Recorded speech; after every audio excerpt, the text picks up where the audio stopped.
Get this. You know the Eiffel Tower? That absolutely massive iron landmark in the middle of Paris.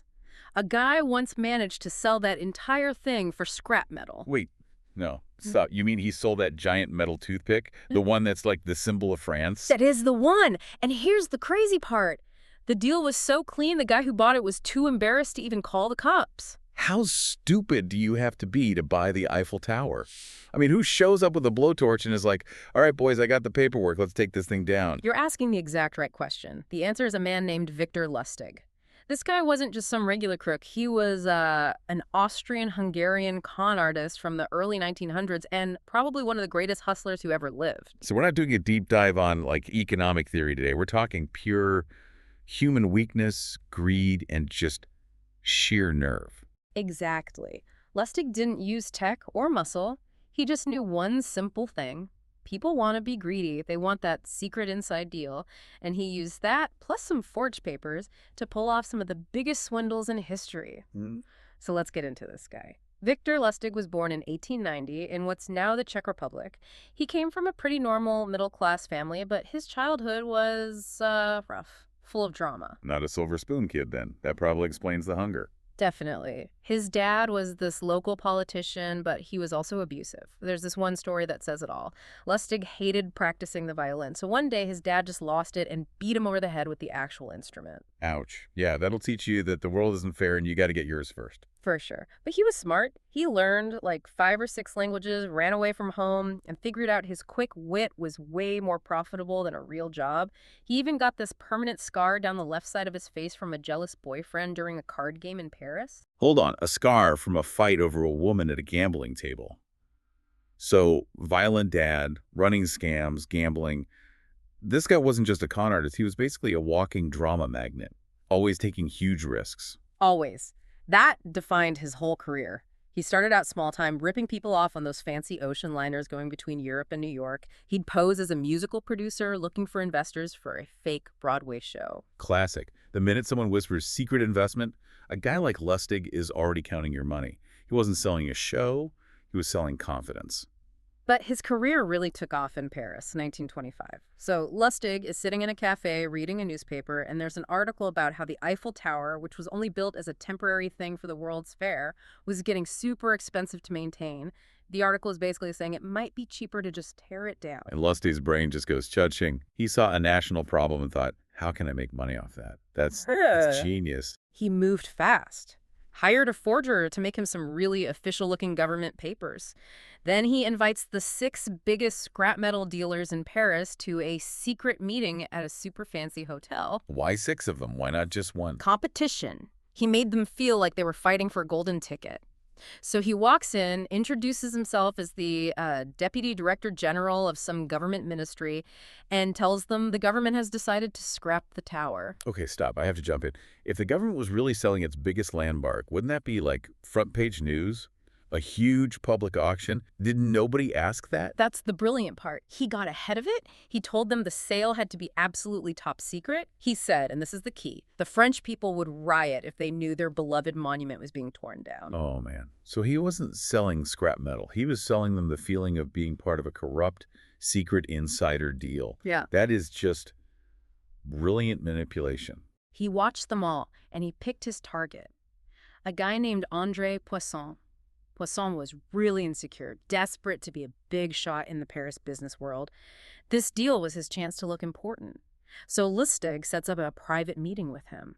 And he doesn't just talk business. He leans in and starts complaining about his low government salary. He's basically putting up a giant flashing sign that says, I am a corrupt official who needs a bribe. Exactly. He made it obvious.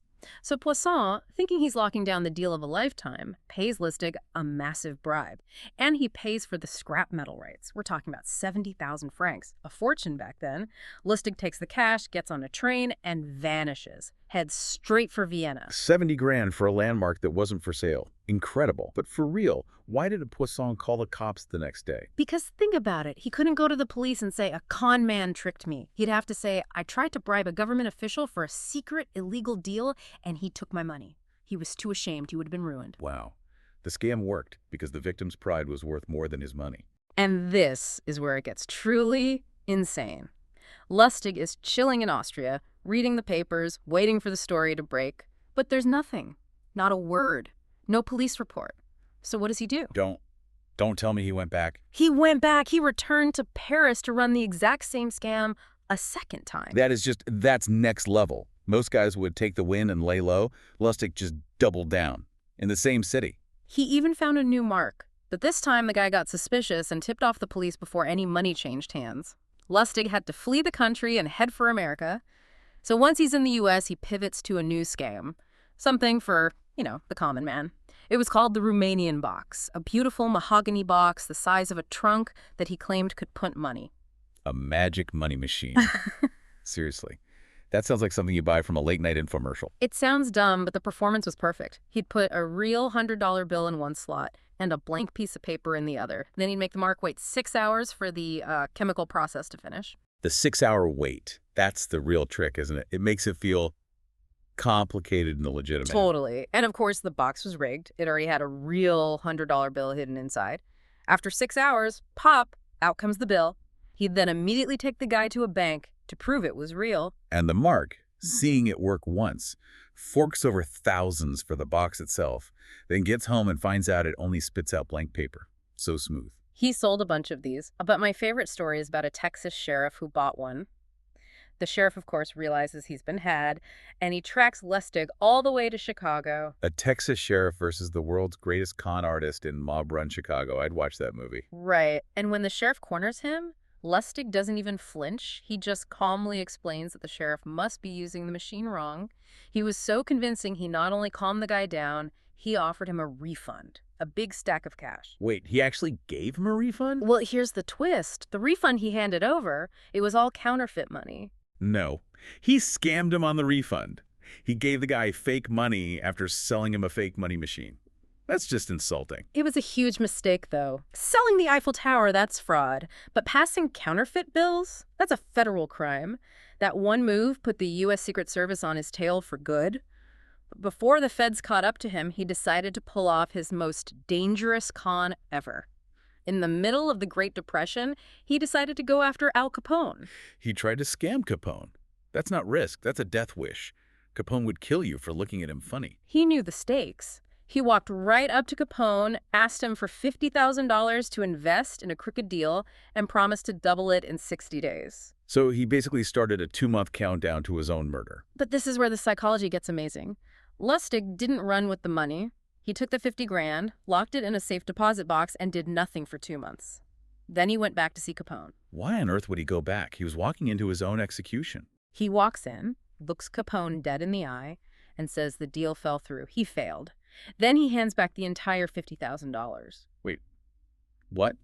Why? He made no money. He just wasted 2 months of Al Capone's time. That makes zero sense. It makes perfect sense if you're trying to build trust. Capone, a guy surrounded by killers and liars, had never met a crook who returned money. He suddenly thought Lustig was the most honest man he knew. He bought Capone's trust. He sacrificed the 50 grand to build a flawless reputation in like an hour. Exactly. And then right after returning the money, Lustig hits him with the punchline. He says, "Mr. Capone, because that deal failed, I'm completely broke now." Capone, totally convinced of his integrity, just pulls out his wallet and gives Lustig $5,000 just to help him out. You got paid for not scamming him. Yeah. The biggest mob boss in America gave him 5 grand just for being honest. Yeah. I have no words. This is just masterful. Lustig's final big operation was much more serious, full-on counterfeiting. Around 1930, he partners with a chemist and a pharmacist. So he went from one-off cons to actually trying to damage the entire U.S. economy. This is a huge step up. For sure. They called the fake bills Lustig money. He set up this amazing distribution network, and for 5 years they were pumping thousands of fake dollars into circulation every single month. But in the end, it wasn't the feds who brought him down. It was drama. Let me guess. A woman. You got it. His own mistress, Billie Mae, found out he was cheating on her with someone younger. So, classic scorned lover. She called the Secret Service and told them everything. The world's greatest con man, undone by simple jealousy. You couldn't write a better ending. He gets arrested in New York in 1935. He denies everything, but he makes one small mistake. The agents find a key in his pocket, and he refuses, absolutely refuses to say what it's for. And that key was the nail in his coffin. It opened a locker in the Times Square subway station. Inside was $51,000 in fake bills and all the printing plates. All that genius, and he gets caught because he couldn't let go of one little key. But he wasn't done yet. The day before his trial, he fakes being sick. Then he uses a rope he'd made from bed sheets and climbs right out of the federal prison in New York, a place they called the Tombs. He escaped from jail, seriously. He escaped, but he was only free for 27 days before they caught him again. This time, he was sent to Alcatraz for 20 years. He died in a prison hospital in 1947 from pneumonia. And on his death certificate, under occupation, it just says, apprentice salesman. Looking back on all of it, the tower, the box, Capone, he was never really selling a product, was he? He was selling the idea of a secret, a shortcut. He understood human greed better than anyone. That's the whole thing. He didn't need fancy tricks. He just needed his victims to be arrogant and patient. He even supposedly wrote down his own rules, the 10 Commandments for conmen. Oh, give me the highlights. Okay, one was, be a patient listener. It is this, not fast talking, that gets a con man his coups. Another was, never pry into a person's personal circumstances. They'll tell you all eventually. And my favorite, never boast. Just let your importance be quietly obvious. So his own rules prove it. Scams work because people can't wait to talk about themselves. They desperately want to feel special, and they will pay anything for what they think is an insider advantage. Lustig sold the Eiffel Tower because he knew the buyer wanted to be part of a corrupt backroom deal. So the question you have to ask yourself is, if a guy like Lustig were around today, what modern monument would he be selling in secret? What digital asset? What political promise? Something for you to think about the next time you get an offer that sounds way too good to be true.